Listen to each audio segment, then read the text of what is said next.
Bismillahirrahmanirrahim. Thank you everyone who is present to join us for our webinar this month, August. Thank you so much for coming and registering for this session. As usual, we will start with reading a few verses of the Quran. So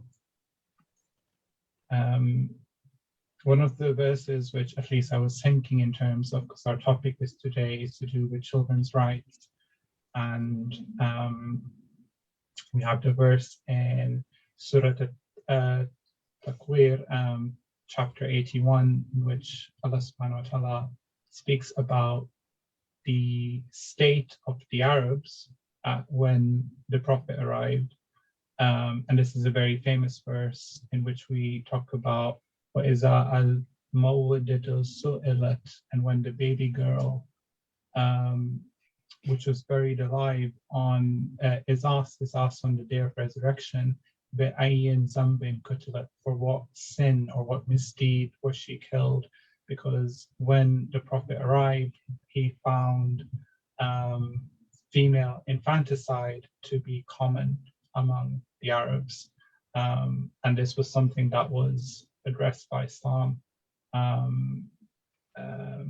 Not only that, we find different verses where Allah subhanahu wa ta'ala talks about the commandment for not only to be showing kindness to parents, but for the parents also to not think that the children would be a load, for example. So we find this in Surah Al-An'am, where Allah subhanahu wa ta'ala, as well as saying, wa bil walidaini hasana, and towards your parents you shall show good kindness. Wala taqtulu awladakum min amalik. So don't kill your children because you're bearing poverty, because you're bearing, you may not be able to support them. And this is the important bit, where I feel it's Allah subhanahu wa ta'ala, where he says, Nahnu narzuqukum wa iyyakum. I'm the one who's supporting both you and them. So I'm the person who's brought that life into the world, and it's Allah subhanahu wa ta'ala who is then supporting that. There's other verses which talk about the importance of weaning, the importance of the mother weaning the child, and that it's a right for the child to be weaned by the mother, the natural mother. And it is the duty of the father to provide there and to be there for the infant, especially clothing and giving them in accordance of what is fair. And then Allah subhanahu wa ta'ala is merciful, so he says, no self shall be tasked beyond its capacity. La taktafu nafsan illa wasaha. Of course, we've seen that ayah before. So both in this verse, we see the rights of the parents. So no mother should be harmed on account of her child, nor any father of an infant on account of his child, and the same duty rests upon the heir. So we see the parental rights are also taken in care, as well as the children. And obviously, this is in context to nursing, having a wet nurse, for example. It's again one of the other ayahs where the role of the mother and father, and at least for me, my little boy is 5 months at the moment, and I look at that, and he's completely dependent on me. He's completely dependent on parents, and if I wasn't providing him, and if I wasn't there, then I'm not doing my duty, and that's very clear from from the faith, from the Abrahamic faiths that we have, that's very important, the importance of the mother and the father, and conversely, even the rights that the child has on that. Some of you may be new to Strong Support. So Strong Support was set up in October 2019 to support Muslims struggling with same-sex lust, and it was probably set up at a time where we felt the community didn't really have a voice, and the Muslim community didn't have a safe space where they could come and talk about these issues. We take a safe, non-judgmental approach to people who come to see us. We're completely volunteer-based, and we're there to respect the dignity and the right for people to express themselves and understand their sexual feelings, however they choose to do so. In our mission, we hope to, with webinars like this, we hope to facilitate awareness, self-growth for Muslims, so they can explore their same-sex lust. Actually, recently, and hopefully we can go into it, we've had a lot of people coming with gender identity issues, transgenderism, and that's something that actually when we started, at least we didn't have so much in the picture, but it is something which is definitely becoming more and more of a need in the community.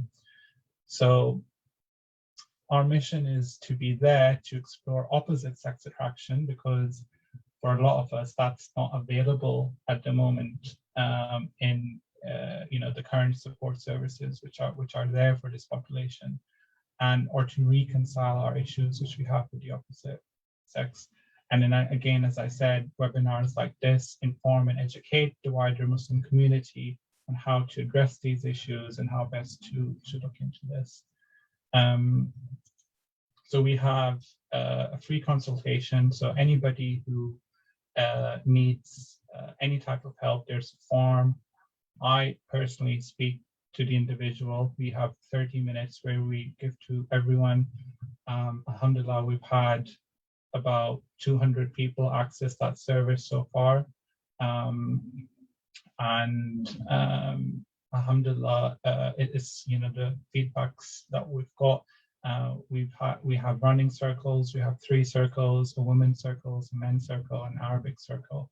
And even there's talks now of a parent circles. So for parents who are having children which are going through these issues, and a support circle for them. And we also provide one-to-one coaching in this respect. Now, one of the things that Katy said to me, and I spoke to Katy, I think it was a few months back, and I'd read her book. I was the first time I heard about them before was a Facebook. One of my friends liked it, and I was like, wow, I've never heard this narrative. And I went on the page and I was like, oh my God, this person in reading the story of the individual. And Katy said to me, I know the community is in such a way that they probably only see me and they don't see anyone which is, in the community because of confidentiality, because of protecting it.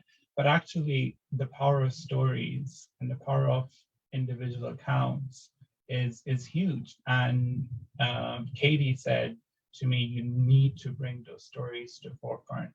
And as soon as she did that, I went and it was Shahr Ramadan, it was month of fasting for us at the time, and a volunteer came forward and they said, I want to help out. And I said, right, I've got a task for you. And this volunteer, may Allah bless her, went and did this survey, and we got few stories, and we're still looking for stories. And these aren't success stories. So a lot of people come to me and say, oh, Ali, I'm not really successful in my story.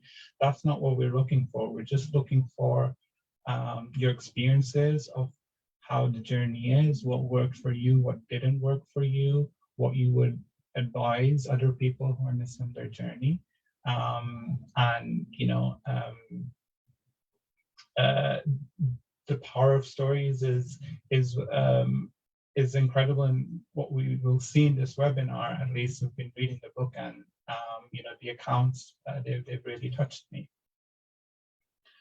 So moving on to the intent of the webinar, I really recommend everyone to get the book. I've been reading it. It's got so much in it. Just going to blaze through some of the chapters headings here. You can see the movement starts with talking about children's rights and what that really means. It's a non-political issue. It's not something like, at least in the States, it won't be like, oh, the Democrats want it, but the Republicans don't, right? And it's the same across the messages, universal. Then chapter 2 talks about biology. And I think we forget the notion of a biological identity. I think that's really important. And that bond, that biological bond, is something which does need addressing, and it does need, people think, oh, okay, children won't go to their biological, but they do, and we see that from the stories. Gender, again, this is one of the things that's really hot at the moment, when how many gender types. Honestly, someone just shared me another TikTok video where someone was making yet another gender type. And it's crazy. We live in a world where there's so many genders, but sexuality is binary, right? So sexuality is meant to be binary, but gender can be whatever we want, It's like, it completely amazes me. So again, there's so much in there. There's talk about marriage, divorce, and same-sex parenting. Again, that was something which is deep for me, because I've known people who've gone through that personally, and it's really good that that's also addressed. And as you can see, the other chapters, surrogacy and adoption. Now, there was one thing which Katy did warn, and that was on polygamy. So she said, okay, there's a section in there of polygamy where we, from a Muslim point of view, we would have a slightly different opinion. But I did read through it, and the case which is mentioned there talks about someone who is confused by the other spouse which has come in, and how that means in terms of love. What does that mean in terms of, can I have more than one, and what does that actually mean? And for most, and this is always a question that comes in Islam. It's like, okay, but Islam supports polygamy. What does that actually mean? So I thought I'd share the context, and what best context is to look at the Quran and what the Quran says about polygamy, and where is this coming from. So the verse which talks about it, we see, which is in chapter of Women, chapter 4, it talks about the orphans, and it says, and bring orphan their wealths, and do not replace good things with nasty ones, and don't devour their wealth. So it's the context which is talked about here is, when you have orphans and you've taken orphans under your wing, and you've got a society where you have children which don't have a mother or a father, indeed taking the money from the orphans, or taking their wealth, is a grave, serious sin.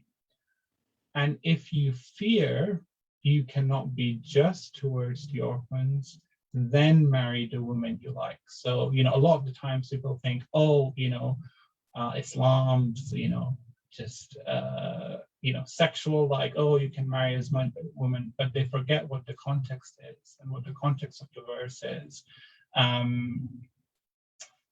So it goes on and says, in married women you like 2 or 3 or 4, but if you fear that you will not be equitable, again it says then only marry one, and it says that it's very clear. And Islam is a complete religion, so it recognizes that not every circumstance in the world would say one marriage. There may be circumstances due to orphans or due to other factors where you need to support another person. And just such was the life of the Prophet, because the life is, the Prophet had 9 wives. Well, for the first 25 years of his life, he was only with 1 woman, and no one talks about that. So for his age, when he was at his most youth, he was only with 1 woman, and all the other marriages at the end were political. There was a widow, or there was a reason for that.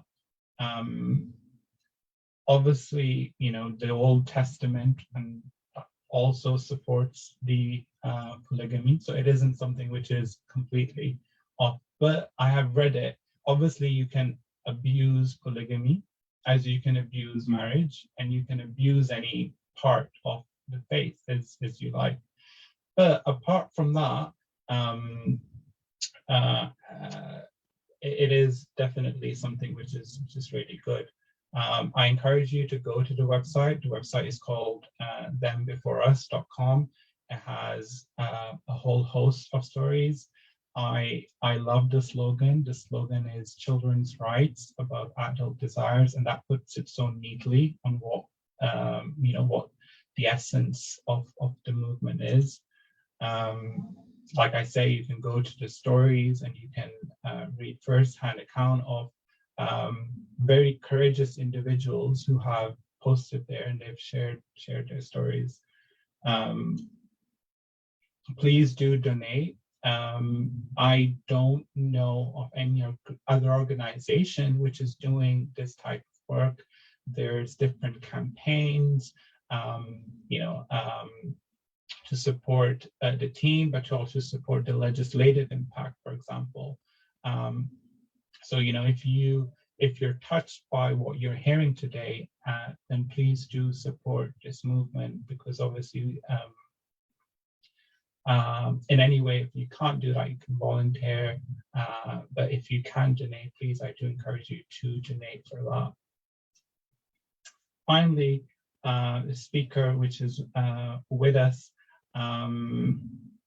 is the founder and director of Them Before Us. She received her undergraduate degree in political science and Asian studies at St. Olaf, and then received a Fulbright scholarship to Taiwan. We are so grateful for Katy to be with us. But before I go that, I want to quote something from her book, which really intrigued me. She starts the book by saying, "I'm here by accident," right? And I was like, what? So, there's a lot of commonality in this, at least in my story. But as we read, she says, "I started an anonymous blog. I was terrified of the backlash which would come from it." And it's crazy. I mean, reading this, and it's saying it's a controversial claim that kids need their mother and their father. But unfortunately, we are in a society where that is controversial now. And I love what she called the blog. She called the blog "Ask the Bigot," right? And she says, okay, I've intentionally chosen that cringeworthy name. So to highlight how ludicrous it was for marriage equality folk to brand their opponents and bigots. And I think, this is something, and she writes here, which is so common, that anything which we will say against by you're labeled a bigot, you're labeled that you're religiously indoctrinated, and it's homophobia. They'll just label that to you. And she writes, I wrote about the importance of loving and being in relationships with my gay family and friends. I offered compelling secular arguments without the use of scripture for traditional marriage. And I think that's really key for us to really look at this, even as a Muslim, look at it outside the realms of faith and say, hey, this is a human rights issue where we've got children's rights, where we've got people coming in and saying, okay, this is how we want to live our lives, but there is, in terms of child development, in terms of their growth, in terms of what our children, what our next generation needs, there isn't any thought of that.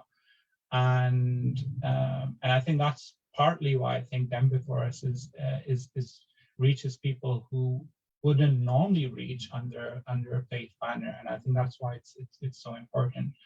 I challenge the belief that the government's interest in marriage was about how adults feel, but instead it should be the interest in children. And then she says, I imagine you noticed my name is on the book.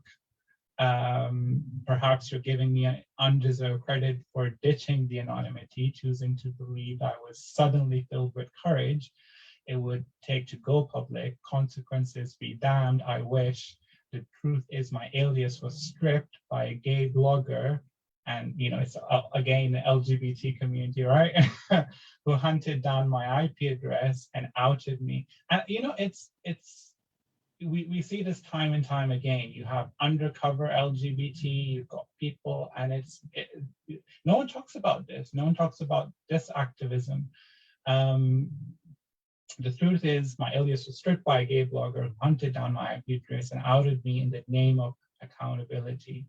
And if that weren't enough, because we live in this new era of love and tolerance, he also doxed members of my church in an attempt to intimidate and silence me. And I think this isn't something new. We see this a lot. And subhanAllah, Allah works in mysterious ways, and maybe doing this was a great way, because we've got Katy with us, not anonymous. We've got her today. Apologies for the slightly long introduction, but I thought I needed to kind of give a little bit of context to our discussion. How was that experience of being outed like that? I hated it. I am not, I think that all of us will fall on one or two extremes. Either we're grace givers, where we really want to just keep the peace, or we're truth tellers and we just want to speak the truth no matter the cost. I'm much more of a grace giver. I would much rather keep my friends and keep the peace. I love to be loved and I hate to be hated. So this is all a very uncomfortable thing for me. And I've learned to have a bit of a thick skin so people can say what they want about me. But when they try to hurt my friends or my family or find my children, those are very powerful tools to silence people. So yeah, that was really awful. But like you said, you've got a saying for it. We have a verse in the Bible from the book of Genesis that says, what the enemy meant for evil, God uses for good. And that's absolutely what happened in that case, right? And that's often the case, I think, in God's economy, is the very thing that we consider to be our greatest weakness or our greatest failure. When we put it in God's hands, he tends to hand it back to us in the form of a weapon that the darkness can't overcome. So that's certainly kind of a bit of how that looked in my life. Amazing. And I think, I think there's so much courage, in your work and what you've done. And, I think God has really blessed you, because I go to the Amazon and I look at the reviews. They're not hate-filled reviews. They're reviews, and they're reviews written by non-faith people. And they're saying, hang on, this is right. This is truth. And I was speaking to one of the sheikhs earlier, and he said, oh, you know what Katie's doing? It's amazing. This is what we need to do. Because, if you speak to the normal person down the road, they'll be like, yes, everybody should be equal to live a life they want. So if love is love, right? So they will say, let them do what they want. But then as soon as we talk about the children, and as soon as we talk about the fact biologically, and there's umpteen studies done of the importance of family, the nuclear family, the mother and the father, and how much that's important. That's when the public opinion swings and it says, hang on, are we being self-centered? Are we being selfish in this respect? And are we really looking at it completely? And I think and I think the way that you've done it, in that you've taken the voices of the individuals themselves, and a lot of the times these people are completely anonymous. I mean, I see a lot of similarity, because when we started Strong Support, I had a blog, right? And I was doing it anonymously, because in the Muslim community, there's a huge shame about talking about same-sex attraction. I know in the Christian community, God's blessed you, you've got so many organizations and you've got so many people saying it. But in our community, it's still like, oh, can we discuss about this? Can we really talk about this, and so on? And I had the same thing of, okay, I almost need to go public. I almost need for people to see me, because if people don't see me, then they don't see the voices which aren't being shown in the media, and they're being silenced. And hopefully we can get in the topics that we have. There's so much in the book, but we really do see children saying, I felt I couldn't complain about that. I felt that it was unreasonable for me to be asking that, because the society was such that it had accepted it. And then that creates a confusion in the child's head to say, hang on, I'm feeling at odds with my feelings. I have mother hunger, I have father hunger, but I'm being told that it's tolerant to see things this way, and things could have been worse off, right? That's the argument they give you. Well, and you're exactly right that when we frame these conversations from the perspective of adults, then anything is permissible. And it seems mean and unfair if you're going to limit how adults want to live or who they want to love. And so one of the main things that we're trying to do at Them Before Us is reframe every conversation about family structure, whether you're talking about the definition of marriage or divorce or same-sex parenting or reproductive technologies or adoption or cohabitation, or even, as you mentioned, thinking about polygamy. We want all of those conversations to not necessarily focus on what adults want, because adults will want endless things forever. And like you said in the introduction, they will find creative ways to remake themselves in terms of their gender identity and all of that, and it will never end. But when we reframe the conversation around what children have a right to, what they need, and what benefits them, it's very clear that children need, deserve, and have a right to their own mother and father. And then if we take that template and we lay it over the top of all these other issues, whether it's, can two women be on a child's birth certificate? Or do gay people have a right to adopt? Or what should be our standard for divorce laws? Or should we normalize same-sex parenting? Or is using sperm or egg donation a way to help infertile couples have children? Once you begin with the question of children have a right to their mother and father, all of these other issues answer themselves. When you look at it from the adult's perspective, everything is permissible. In fact, everything should be encouraged. But when you look at it from the perspective of children's rights, the answer is always the same. Adults need to do hard things so the rights of children are protected. Children are the ones the conversation should center around, not adults.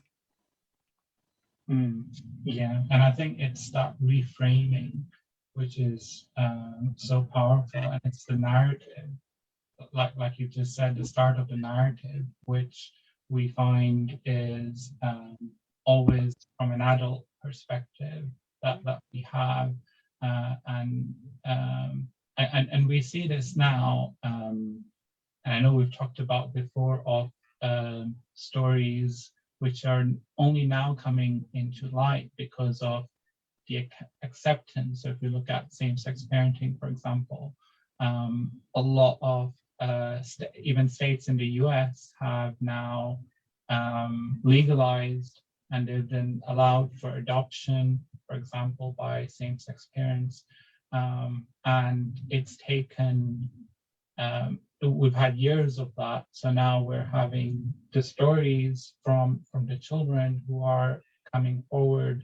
And I mean, this is one of the things I'd like to ask. I mean, how it must have been, when I'm reading these stories, I'm thinking it must have been incredibly hard for a child to talk about their caregivers in a certain way, right? I mean, Yeah. even for us in same-sex attraction, and our faith kind of tells us that you have to obey your parents. You have to kind of, not, kind of not go against them all because they're your care providers. But for them to have the courage to come in and say, yes, I received love from them. We're not discounting the love and this care and support, but I still have that need to connect with my biological father, or for me to wonder when,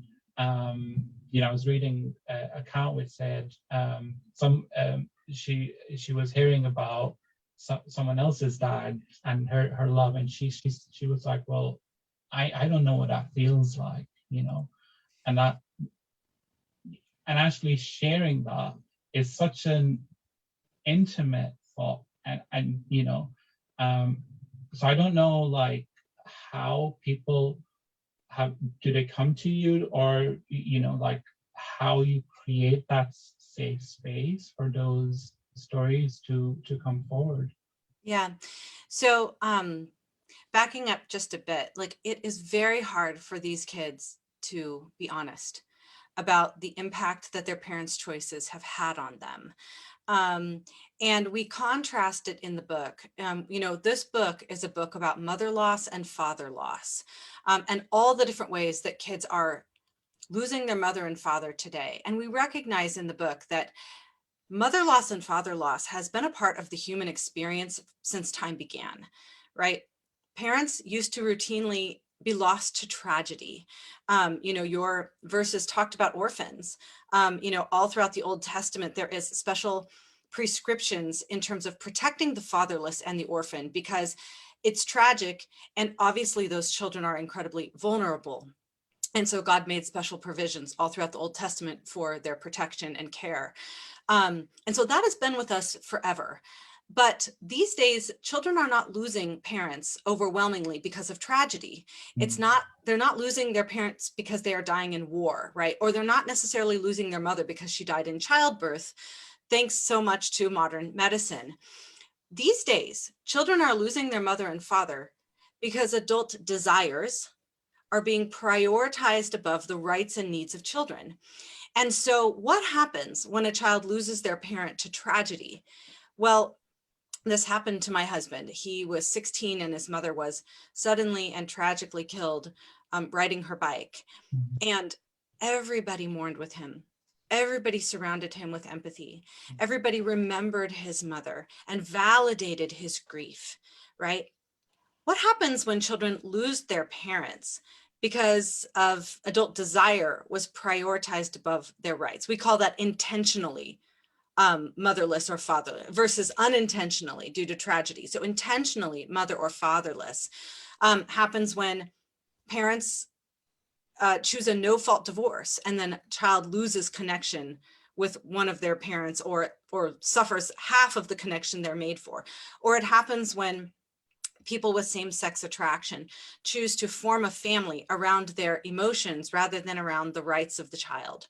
Or it happens when an infertile heterosexual couple or a single chooses to use a sperm or egg donor to start a family in response to their longing, right? So those are all intention-based losses. The desire of the parent is intentionally choosing for the child to be motherless or fatherless, or to cut off a child from one of their genetic parents. So what happens to these kids, the kids who didn't lose their parent to tragedy, but lost their parent because an adult intended it to be that way?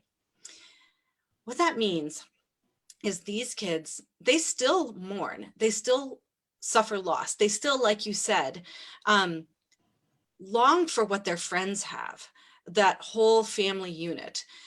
We have probably 130 stories of kids raised in these modern families. And all of them are suffering the loss of their mother or father, even if they were raised with loving parents, right?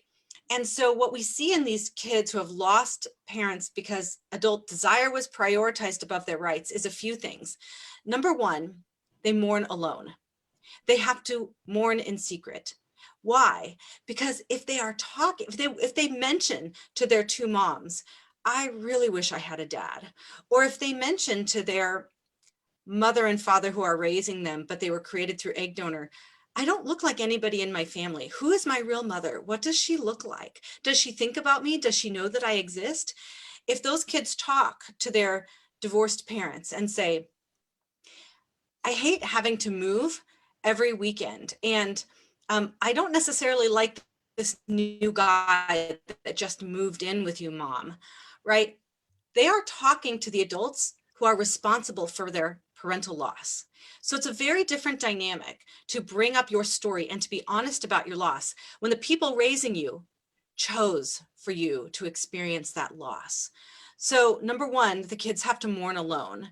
Number two, oftentimes there's some gaslighting that goes on, right? In all of these different situations, children are told, for example, in divorce, oh, you're so lucky you get 2 Christmases, or, you're so lucky you have 2 bedrooms, or now 2 sets of parents who love you. Kids with same-sex parents, oh, you're so lucky you have 2 mothers that love you so much. Kids created through reproductive technologies. Oh, you're so lucky your parents wanted you so much that they paid thousands and thousands of dollars to get you, right? And so then that makes the child feel guilt. They still have these feelings of mother or father loss. Now they just feel like they're crazy because nobody in the world is validating them. And the third thing that happens with these kids is there's almost a reversal of the parent-child relationship. Parents are supposed to be sacrificial, understanding, and accommodating for their just like you, right, with your 5-month-old. You must accommodate, you must sacrifice, you are giving up for your child. And that's what adults are supposed to do for children. But in these desire-based losses, we see a flip. The child is expected to be sacrificial, understanding, and accommodating to what their parents want. In essence, the child is expected to act like the adult, so the adult can do what they desire, and in essence, sometimes act like children. So we make a distinction, between these tragedy-based losses and these intent-based losses. And you're exactly right. Kids being honest about how their parents' choices affected them, we call them expensive stories, because very often it can cost children their most precious relationships if they choose to tell the truth. I think it's beautiful how you put it on how lonely and isolating that experience is, because it is, as you said, it's a struggle which a lot of them are only going by themselves, because there isn't really a means to kind of discuss that and for it to be validated, as you said, and the people who then have been courageous enough to then go forward and come to terms with it. I'm reading in the book that some of them develop other mental health issues, as a result of this. And this was something which I was thinking that this isn't something which comes as a mental health issue, right? So you rightly said mother loss, father loss caused by disaster or something that wasn't intended, something wasn't a choice. You're given an opportunity to grieve, right? Because it's traumatic. But because this is a choice, then they don't have the opportunity to grieve for that because it's thought, as you said, it's gaslighted. It's thought that it's acceptable to do that. For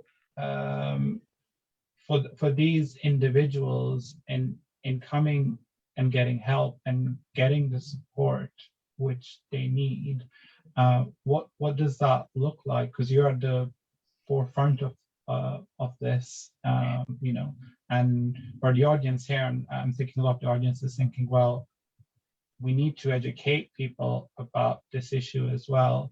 But how do we, if we know of a loved one who is in a similar situation, either due to divorce, donor conception, same-sex parenting, and there may be people in the audience who know or maybe are in that circumstance, what are some of the things and what are some of the support that they can access? Yeah, it's very difficult. For children of divorce, at least most counselors or therapists now recognize that that was a traumatic event that the kid experienced. In America, we call that an ACE, an adverse childhood experience, something that has brought on trauma. And divorce is a very unique ACE because it can lead to other traumas. The vast majority of children after divorce have lives that are quite unstable. And oftentimes other adults are then brought into the child's life who can pose a risk of abuse or neglect to them. And so a child's life post-divorce very, very, very rarely improves and can lead to other traumas. But at least most therapists and counselors recognize that now. In terms of kids with, for example, LGBT parents, it is very hard for them to find help because oftentimes they will go to a counselor to talk about how difficult it was when their father transitioned to become a woman, for example, or how much they longed for a father when they had two mothers. And often the therapist will see it as their job to force the child to validate their parents' choices. And so unfortunately, for the children with same-sex parents that have shared their stories, or, I run a group chat for kids with two moms. They don't have help anywhere. They can't even be honest with some of their friends. They have to go into those conversations very carefully. Like, am I really going to be able to be honest? Or is this person just going to say, hey, you're a bigot if you don't like that you were raised by two women? So there's not a lot of help for them. For kids who are conceived through sperm and egg donation, they now number in the hundreds of thousands, and they are finding one another and at least getting validation and support from one another, even though there's very few counselors and therapists who still understand the magnitude of identity struggles and commodification that these children have experienced. We go through their stories in detail. There's probably 30 or 40 stories of kids created through sperm and egg donation and surrogacy in the book, so that there hopefully are no questions about whether or not these technologies are good for children. They may make adults happy, but they usually leave a lifelong wound on children who are created through them. And so there is not a lot that's out there for kids who suffer intentional mother or father loss, because the political narrative is such that if the adults are happy, the kids will be happy. Or the narrative is adults have a right to a child, even if that child's not biologically related to them. We see everything from the perspective of what adults want, to the point where we will even frame those wants as rights. So it's very hard for kids. If you in the audience are listening to this and you know of a child who has suffered mother or father loss, if they are under 18, my recommendation is what I call careful validation. You don't want to bring it up. You don't want to initiate that conversation, but you can be respectful and attentive listeners. because there's a possibility that they will start kind of throwing out little hints. For example, if a child is in a divorce situation and they say, it's so hard that I only get to see my dad during the summer. We recommend what we call careful validation, which is validating what they say without heaping condemnation upon their parents, because they very likely still have a protectiveness and longing for their parents. So say something like, yeah, that must be so hard because you're made to have your mom's love and your dad's love every day. So it must be so difficult to only see him in the summer. Same thing with, you know, a kid with same-sex parents who maybe you notice if they've got two dads, and you're a woman, that little girl kind of lingers around you and hangs out around you and wants your attention.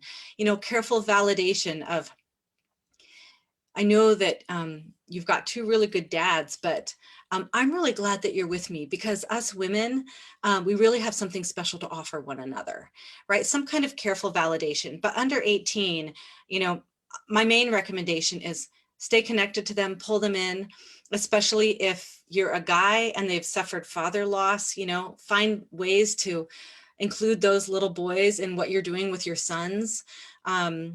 Because they are hungry for that male or that missing male or female love. Thank you. I know people are writing the Q&A in the chat. Hopefully you can see the Q&A option at the bottom of the screen. This is live, so if you do want to ask anonymously, you can do that as well. And then we'll hopefully go for someone wants to ask a question to raise their hand, we'll go to that. But before we go to the Q&A part, we've been talking about loss, father loss, mother loss. There's another aspect, which is transgender parents, right? And that's slightly confusing because they still have the parent, but the parent has chosen a different gender or they identify differently. And I know there's talk of the gender construct in the book, but wanted to see what your experience was around that. We share several stories of children whose parents have transitioned and the impact that that had on them. I don't want to discount the pain and the reality of gender dysphoria. People who struggle with it, they suffer greatly. And many will have said that they have found relief in identifying as the opposite sex. And so I don't want to minimize the struggle that they're having. But what we tried to, everybody in this book, every adult in this book is struggling somehow. You're struggling in a difficult marriage and thinking about divorce. You're struggling with same-sex attraction, but you would be an awesome dad or an awesome mom. You know, you're struggling with infertility and you're trying to figure out how can you have a child even though you're a woman whose eggs aren't viable. You're a single woman who has a successful career, but doesn't have a husband, and you're struggling because you feel like your biological clock is ticking and you desperately want to go get a sperm donor. So every adult in all of these groups are struggling. And in every case we say, whatever you're experiencing, adults, it does not justify forcing a child to sacrifice their rights for you. Children have objective, and like one of your questioners said, universal rights to be known and loved by their mother and father. It is recognized in the UN Convention on the Rights of the Child that has been the most widely ratified treaty in the world. It is the top natural right, other than their right to life. A child's right to be known and loved by both parents are the primary right identified in the UN Convention on the Rights of the Child, which the United Kingdom ratified. And so this language is actually a part of every nation of the world except the United States. We're the only one that didn't ratify it out of concerns that it would trample on parental rights. But this is not obscure new language. All countries except the United States have this woven into their laws and are committed to upholding it. So these are universal rights, recognized in treaties, also through natural law. And all of chapter 1 of our book is making the case for a child's natural right to their own mother and father. And so these are rights that are universally accepted. They are detrimental when they are sacrificed to adult desire. And an adult transitioning to become the opposite sex violates those rights. The child still has that physical parent. But what many of the kids in the book who have a parent who have transitioned express is they say, it feels like a death. It feels like the parent that I knew and loved has died. Now there's this new person who I want to have a relationship with, but that is no longer my mother or father, the mother and or father that I still desperately want, the mother or father that I still crave. I'm mourning the loss of my father's deep voice. I'm mourning the loss that, you know, his jawline and his face has changed because of the feminizing hormones that he's taken. I'm struggling with how to be a man or how to be a father to my own child because I was never fathered by my father. He decided to become a woman. So how do I even know how to become a father myself? And so when a parent transitions, it does rob them of the male or female parental love and influence that they have a right to, and that developmentally sets them up for maximum success. So transgender parenting is not unique. It's just one of the many ways that adults elevate their own desires above the rights and needs of children. Yeah, and you know, I've in all branches of psychology, we see that when the child is growing up and they're young, all of masculinity is the father and all of femininity is the mother, and their gender constructs or their understanding of genders in all of the different psychology schools you go to is inherent from the nuclear family, the parents, and you know, so even you know, there's that joke that when adults grow up, they're like, oh, I'm becoming like my father, or I'm becoming like my mother, because that's how innately as humans we identify gender roles. We identify that with our you know, so even secular psychology is you know, attests that and attests the way we understand gender is from our parenting. And you know, when we're looking at transgenderism and we're looking at this phenomenon, no one's really talking about the broken families, the broken family structure, the broken understanding of what masculinity and femininity is like, because the family homes don't have a positive role model for masculinity and femininity.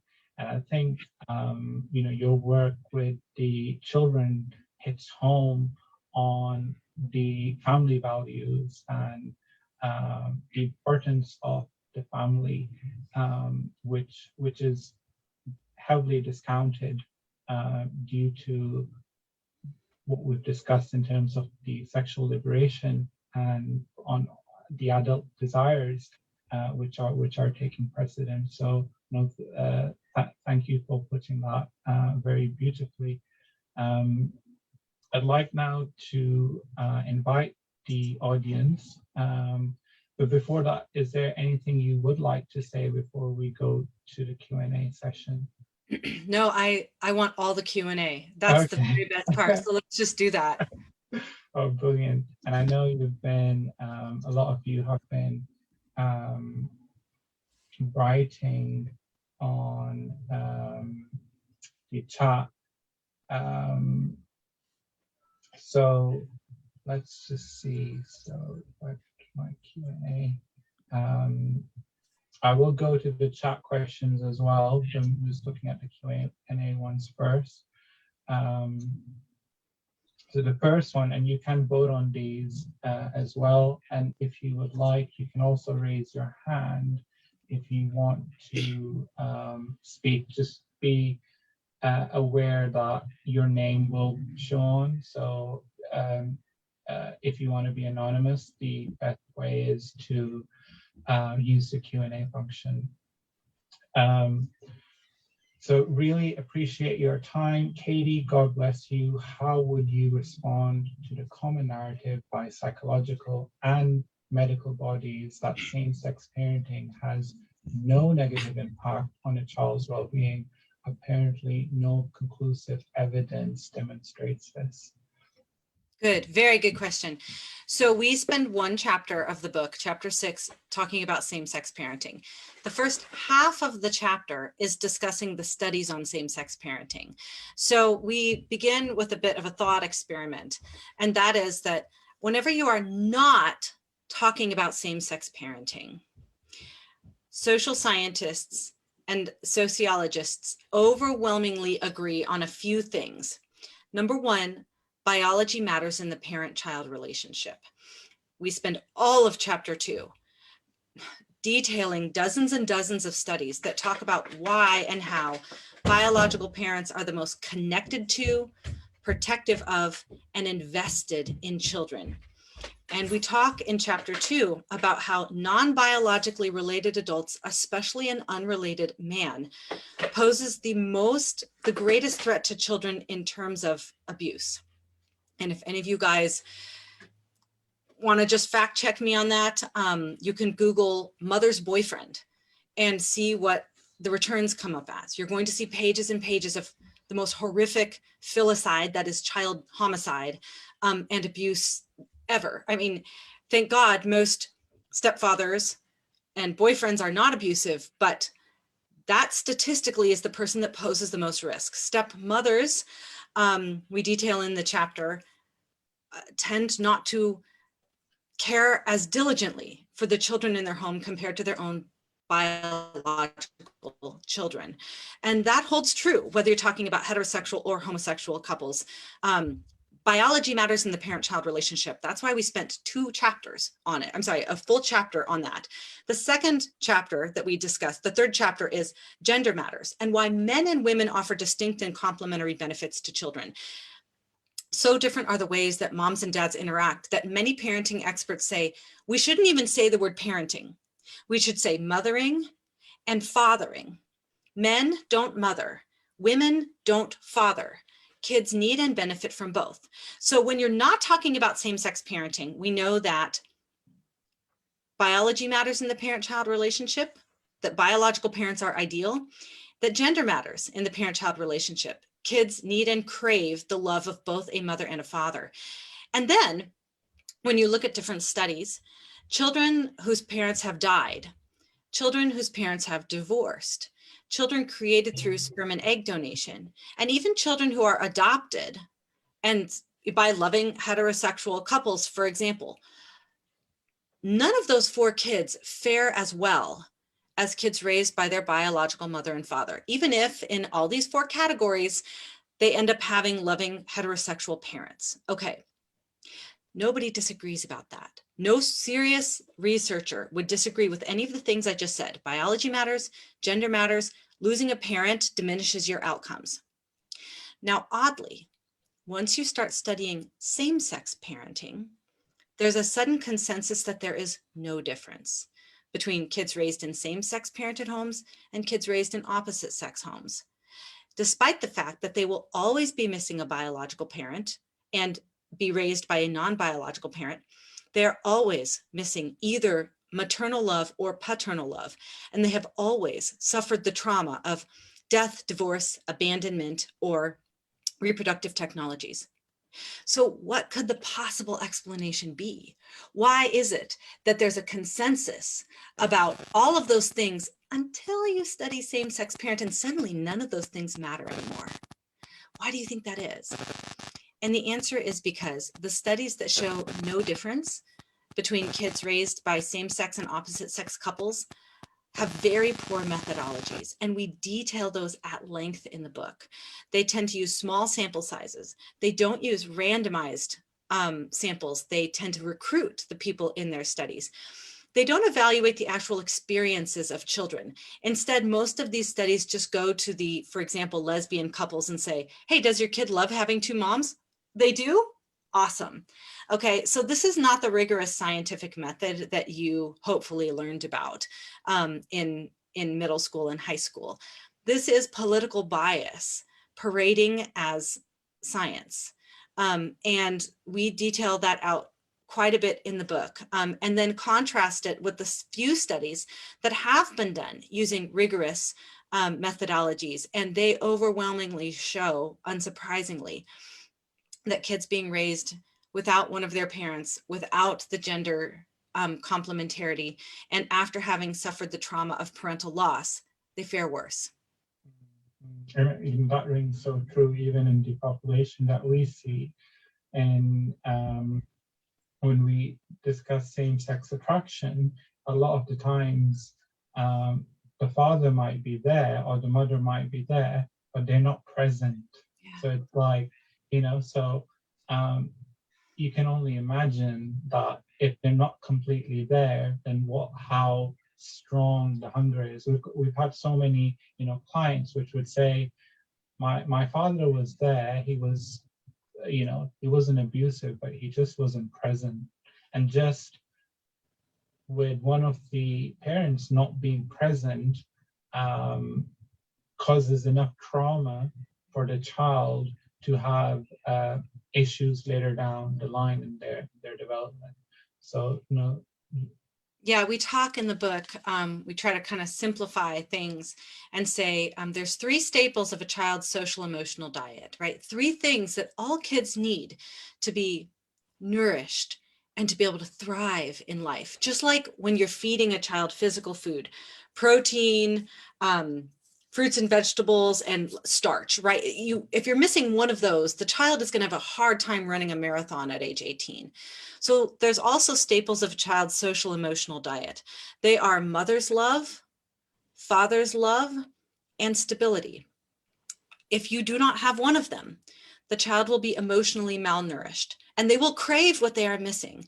And I think you're right that people who experience same-sex attraction, from what I've read and from the stories I've heard, many of them were starved, especially of the father love that they were made for. And that craving and that need doesn't go away. Oftentimes they will find ways to fulfill that legitimate God-given love in ways that are not as healthy. And so, and like you said, even if the father is present, but starving them of the connection that they need, it's a tragedy. Kids don't just get over that, right? They still continue to hunger for it. And that's what we've tried to detail in the book, is this hunger for the male or female love they are missing, the hunger for the stability that they desperately need to thrive, the hunger for the biological identity that they were cut off from if they were created through reproductive technologies. And so these are fundamentals of the human experience. And when we deny it to children, it's not like there's going to be no effect. There will be measurable effects. And so that's what we detail in the book, is pages and pages of research and statistics, but also we put flesh on that and let the kids tell you themselves how they suffered as a result. So going to the questions again, you can raise your hand or you can put the questions on. There's another one, which is on top, what are some of the common or prominent arguments you have encountered from LGBT to counteract your position that a child needs a mother and a father, and how would you respond to them? Yeah. So very often what you hear is love makes a family, right? Kids don't need moms and dads. They just need to be safe and loved. And my answer to that is, well, congratulations, then you're one of us, because we actually know what it takes for a child to be safe and loved. We've been studying family structure for decades, and overwhelmingly, the place where a child is most likely to be safe and loved is in the home of their married, biological mother and father. And again, we will arm you with so many studies that position that love makes a family is going to be irrefutable by the time you're done with this.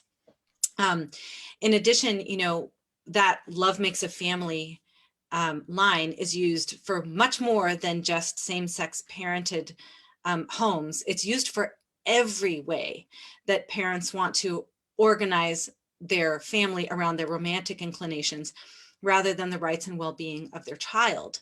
And so what we say to that is all forms of modern family is really just code for child loss. The child has to lose something they have a right to be in that family. And so to that we say, why does your desire for love justify sacrificing a child's right to the two people responsible for their existence? The only two people that give them the biological identity that they crave. The two people who are statistically the most likely to have them safe and loved. Obviously, another objection that we hear is biology is irrelevant, right? And so we make the case in chapter 2 that based on numerous studies, biological parents are more likely to be connected to their kids, more likely to invest in them, whether it's time or money or their education. And obviously, unfortunately, they are statistically the most protective adults in a child's life. So the love makes a family mantra is refuted by all the evidence. I think another one that I hear a lot is, and actually this is more from students who have been fed all of these, well, kids are okay with two moms. You know, they'll often ask me, well, what I see in same-sex couples is one, whether it's men or women, one tends to act more feminine and one tends to act more masculine. For example, in a female same-sex couple, oftentimes there's one that looks very feminine and one that's very butch, right? Or in male couples, there's one that tends to be more feminine or younger, and one that tends to be more of a patriarch and masculine. So do kids really need moms and dads? Don't they just need people who are acting feminine and acting in a masculine way? And to that I say, I've cataloged dozens, I've cataloged dozens of stories, and only about 25% of the stories I hear actually make it onto the website. So I've heard hundreds of stories of kids raised by same-sex couples. I have yet to hear one that said, yeah, my butch lesbian mother completely satisfied my longing for a father. In fact, that's never been the case of the stories that I've cataloged. They've said, regardless of whether or not my mothers presented as masculine or feminine, and many of them had a rotation. Female same-sex couples can be quite unstable. And so many of them had a rotation of different women who presented different ways through their life. And none of them have said, yep, that was everything that I needed. Kids crave the love of a man and a woman. They do not crave the love of somebody who has a buzz cut. Absolutely. And you also heard the argument that says, well, it's better than single parenting, right? Because they say, oh, I have two moms, I could have had one mom. Mm-hmm. How would you respond to that? Because that's quite common. Yeah. So very interesting. Let's talk just about heterosexual couples first. A lot of times, you know, a single mom will get remarried and people say, oh, good, the child has a father figure. Sometimes that's true. So I know of heroic step parents who are filling in the void of a negligent biological parent. But when you actually look at statistics, children with a stepfather don't fare any better than children of a lone mother. The presence of another step parent does not necessarily increase outcomes for kids. That sometimes it's better to have a single mom than to introduce an unrelated parent. So no, just because there's two parents doesn't mean things are going to be better for the child. And there actually one of the main studies we cite from the UK in the book about the importance of biology is from the UK, a big study that was done just a couple of years ago, that lone mothers kids of lone mothers do just as well as kids raised in step families. So now take that and say, okay, well, what if it's a step family where they don't have that gender balance? Well, what I've read is that two mothers can both be incredible mothers, or two women can both be incredible mothers. 10 women could be incredible mothers. None of them can be a father, right? That there is no way for a woman to offer the love, the developmental benefits to a child that a father can offer. Why? And that's what we spent all of chapter 3 talking about, is these biological brain differences that manifest themselves in mothering and fathering. Fathers just do things different. Fathers do things gloriously different than mothers do. I mean, think about it. Like, when was the last time you saw a mother throwing her toddler up in the air? And you're all going, have I ever seen that? Has that ever happened? Now tell me the last time you saw a dad throwing a toddler in the air, and you're like, yesterday. I saw that yesterday, right? Because my wife just said that literally today. She said that when I got him, like the first day I got him, I went like that, right? And she was like, "Oh my God, what are you doing with him?" And I was like, "No, kids like this." And she does it now, but the first day I did it, she was like, "No, this is dangerous." But right. Moms are like, "Oh my gosh, be careful, be careful." And dads are like, "Dude, stop coddling my kid. He's going to be fine." Right. And kids really need that safe parent, the mom who's more focused on their immediate emotional well-being, who's like, go to bed on time, eat your vegetables. And they need the dad who's like, adventure, risk, bigger, stronger, higher, better. Right. I mean, competition, aggression, wrestling. And man, when you have both of those, when you have both halves of humanity represented in your home every day of your life, that is a recipe for a well-balanced kid. How challenging to be missing one or the other, because you are missing out on half of the human population and the chance to interact with them. Kids who don't have, little boys who don't have a father in their life, it's very hard to love moving towards manhood and understanding what that is. Little girls who don't have a mom in their life, very hard to feel like, what does it mean to be a woman? Like, there's an incredible design of having a same-sex parent in our home to show us that's who I'm becoming and it's awesome. And an opposite sex parent in our home going, that's what the other side of the world looks like. I can train myself in interacting with them, and hopefully they're giving me a picture of the kind of person I want to spend the rest of my life with. When you take out one of those two, I'm not saying kids are doomed. They're not, but they have additional hurdles ahead of them. I think that's very well put. Thank you. We have a question by Luai Rashid. Is it possible for a same-sex attracted man to be with a same-sex attracted woman and have a positive family structure as they have the same struggles? That's quite an interesting question. I don't know. What I do know is a same-sex attracted man can be an incredible father, and a same-sex attracted woman can be an incredible mother. So my mother has been in a relationship with another woman for 35 years. And my mother is the mother of all mothers. Most of what I do well as a mom, I do well because that's how she parented me. And so you won't get any argument from me that your same-sex attraction is going to determine your parenting skills. I will say that kids deserve to have a mom and dad who cherish one another and love one another. Now, maybe that's not going to look the same. Maybe that's not going to look like Hollywood, but guess what? My marriage doesn't look like Hollywood. And, we have a great marriage. Marriage is really a lot more of an act of the will than letting your feelings determine what your relationship looks like. So can two same-sex attracted people have a marriage? I assume so. It's just that you're going to have to prioritize your will above your feelings some of the time.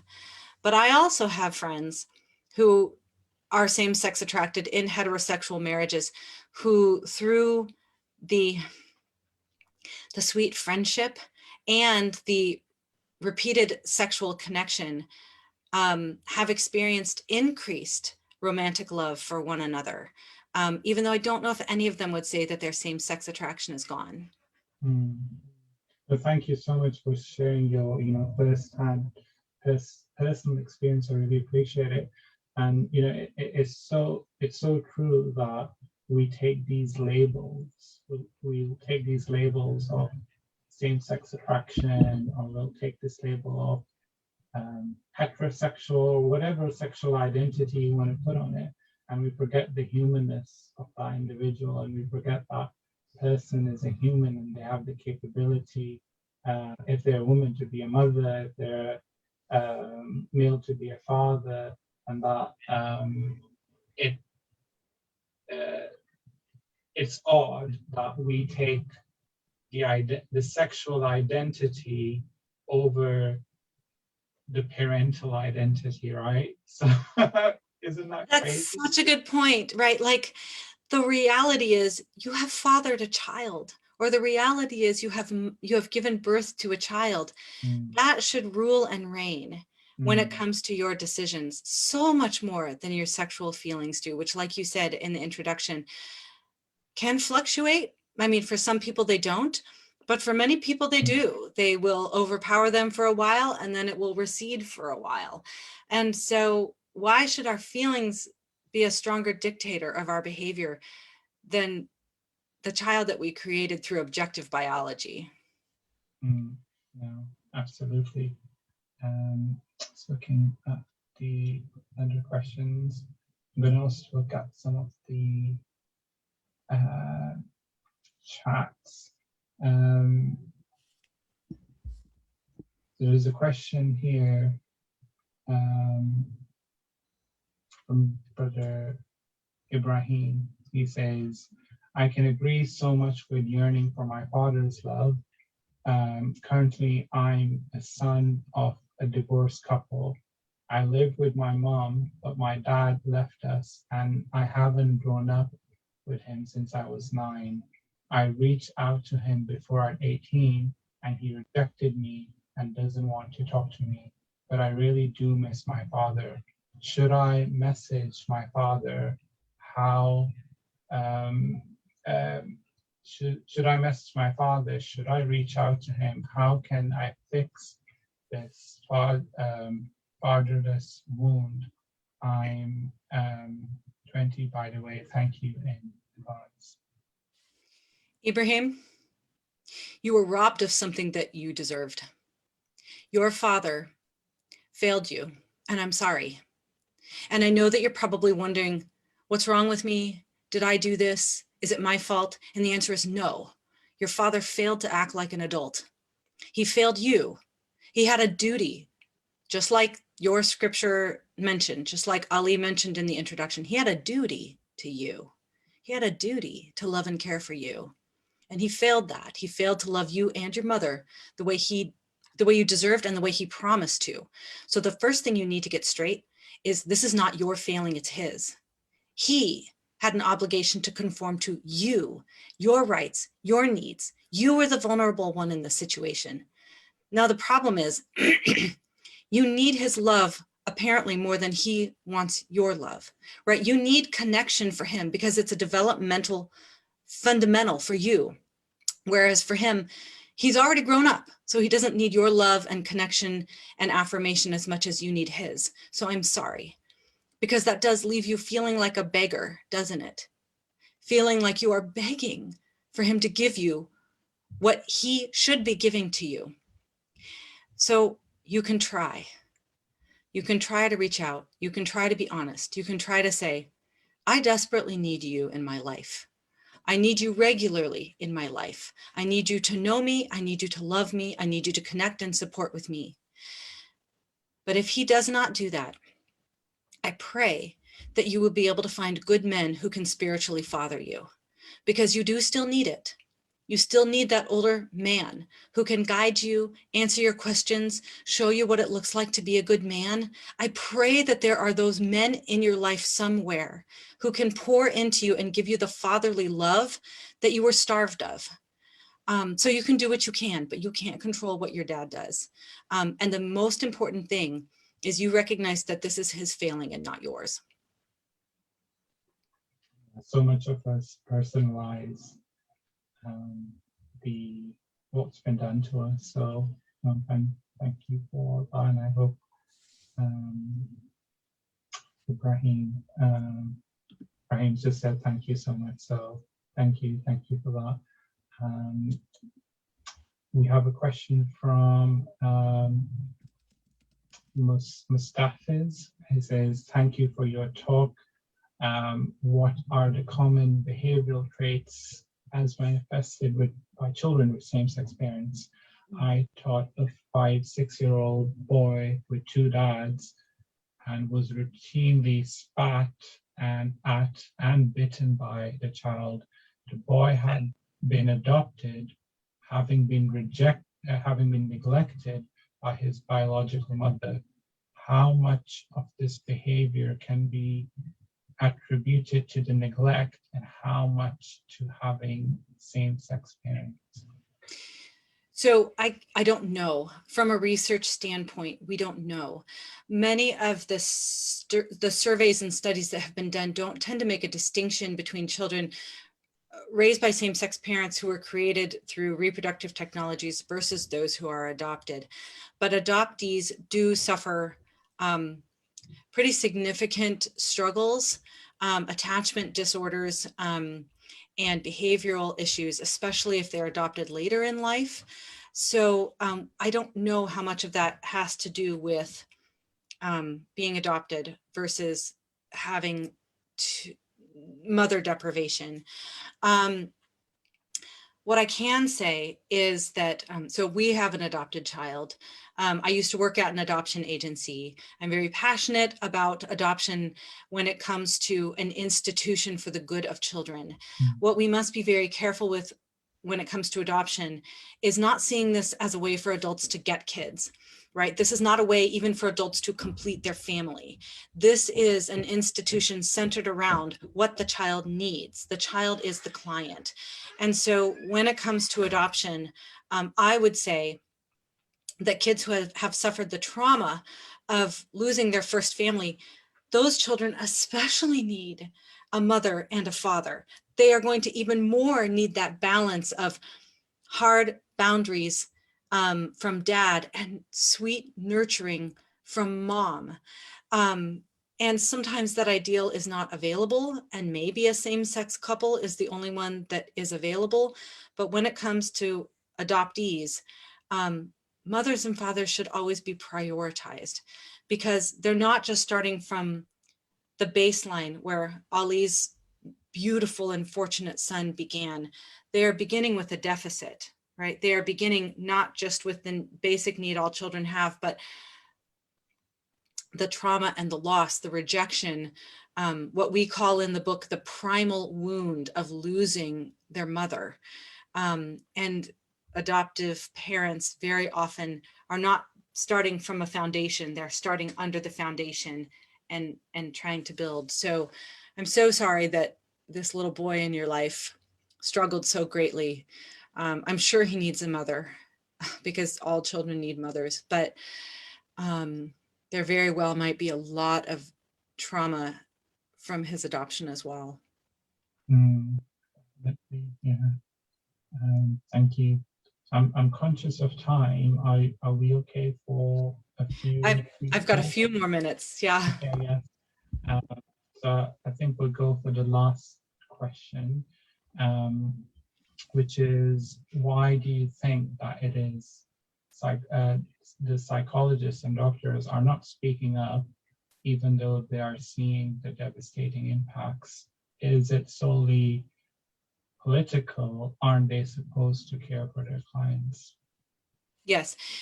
Unfortunately, in the United States, I believe most institutions have been completely corrupted by political correctness. We even see that when it comes to treating children with gender dysphoria, people who are rushing to prescribe off-label hormones, mastectomies given to teenage girls, irreversible damage being done to their endocrine systems, just because physicians are too afraid to stand against the activists. Unfortunately, the activists so much of the time drive not just what the professionals are doing, but scholarship and academia as well. And so all we have left is what is evident before us. All that we have left is natural law. We've got to make our case. We can't look at the studies of 20 lesbian couples who were recruited and hand selected and then surveyed about their own opinion about the outcomes for kids. We have to go back to the fundamentals of social science and common sense that says that the two people responsible for creating the child very likely are the two people who are best positioned to raise the child. The good news is that the stories are going to keep coming, right?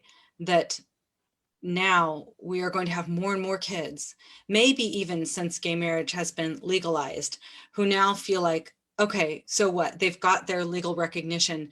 Now, if I speak up, I'm not going to threaten what it is that my parents really want.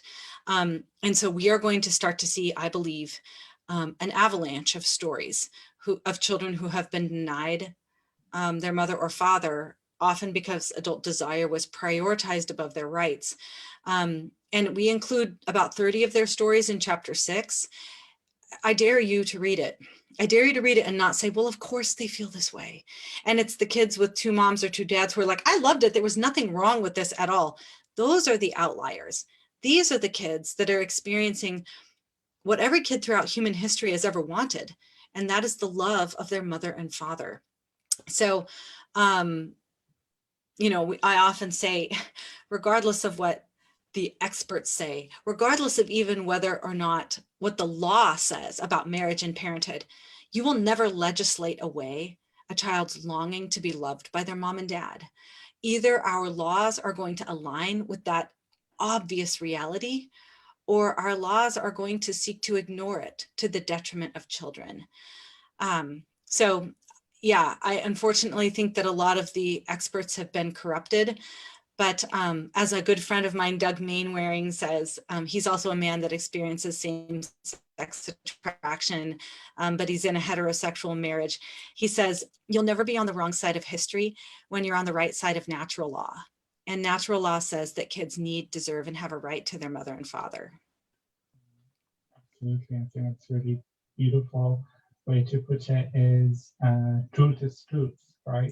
So they can legislate all they like, they can create anomalies, but when you have, I think some of the audience mentioned the universality of this, it's a complete universal truth, but it is something that it won't be able to ignore, and if anything, you will get more